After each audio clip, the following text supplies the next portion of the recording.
है या उसकी वैक्सीनेशन हुई है, कितने उसको वैक्सीनेशन के डोज लगे हैं, तो पूरा आपका एक किस्म से पूरी डिटेल्स उस डॉग की उस पर आएगी। सर इसका फ़ायदा क्या है, क्योंकि काफ़ी सारे जो केसेस यहाँ पे आए हैं कुत्ते जो काटते हैं किसी कुत्ते अच्छा बच्चे, उसके लिए भी जो इसमें अलग अलग डिफरेंट कलर्स के बैंड लगे हैं। जो डोसाइल डॉग्स हैं तो उसके येलो है, पिंक है। जो फिरोशियस डॉग है, जो अनप्रोवोक्ड जैसे कहते हैं, चाहे छेड़ो भी मत तो और वो बाइट करने के लिए निकलते हैं, उनका रेड बैंड लगेगा जो कि दूर से दिखेगा और उसमें थोड़े फ्लोरोसेंट कलर्स भी है और वो चमकता है, तो उसमें थोड़ा आइडिया हो जाता है, कॉन्शियस हो जाएगा जो भी वहाँ से क्रॉस कर रहा है और वो समझ जाएंगे उसमें कि ये फिरोशियस डॉग है, तो इससे थोड़ा दूर ही रहें और उसको छेड़ें ना। फ़ायदा इसका ये भी है कि एटलीस्ट अब हम इनको एज़ पर सुप्रीम कोर्ट की रूलिंग्स तो आज आई है, पर I must thank the municipal corporation, the commissioner and his team and your what you call NGO from Rampur, NGO from Patiala, NGO from Goa and from different parts, जिन्होंने ये शिमला शहर चुना है और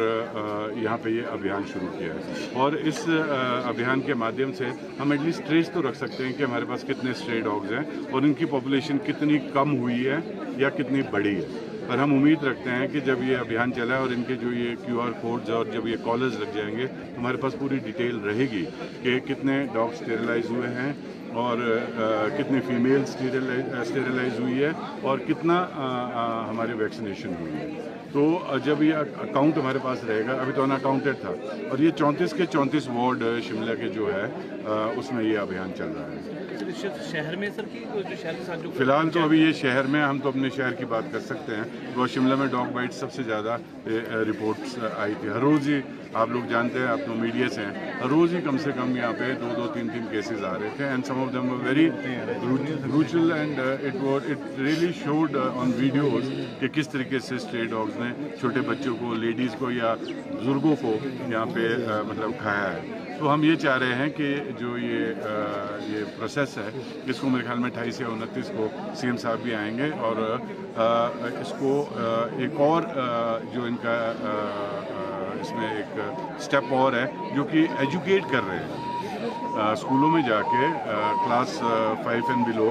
उन बच्चों को क्लासेस में एजुकेट कर रहे हैं कि एक कुत्ते के साथ कैसा बिहेव किया जाए और स्ट्रे डॉग्स का अगर बाइट्स होते हैं तो क्या करना चाहिए, फर्स्ट एड कहाँ पे मिलेगी। और सेकंड इशू ये है कि जो मेन ये था, जो फीडिंग होती थी,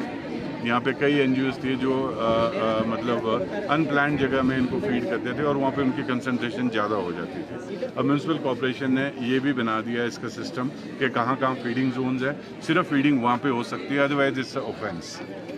ऑफेंस माने जाएगा कि अगर आप इनको कहीं पे भी फीड करते हैं, पब्लिक प्लेस में फीड करते हैं जहाँ पे चयनित की गई जगह है, उसके अलावा अगर आप इनको कहीं फीड करते हैं तो it will be considered as a offence.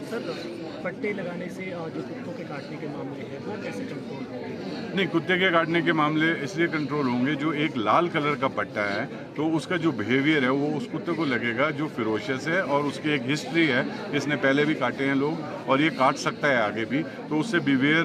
करने के लिए उसके लिए रहेंगे यहीं पे, ये रहेंगे यहीं पे। अब हम उनके मजबूरी ये है कि we can not do anything else beyond that. हम सिर्फ स्टेरिलाइजेशन का जो अभियान है फुल फ्लेज तरीके से कर रहे हैं, साथ साथ वैक्सीनेशन कर रहे हैं। अब पहले ये था कि ये डॉग्स आर द बिगेस्ट मतलब रेबीज़ कैरियर्स, तो जब एंटी रेबीज़ इनको लग रहा है तो थोड़ा बहुत इनके रेबीज़ पे भी कंट्रोल होगा, जो बाइट भी आएगा, जो विक्टिम है एटलीस्ट उसके लिए थोड़ा जब इनको वैक्सीनेटेड होंगे तो हॉस्पिटल में जाके पता लगेगा कि डॉग वॉज वैक्सीनेटेड, तो आगे जाके आप उसके फर्दर जो ट्रीटमेंट है वो शुरू हो सकती है। जी।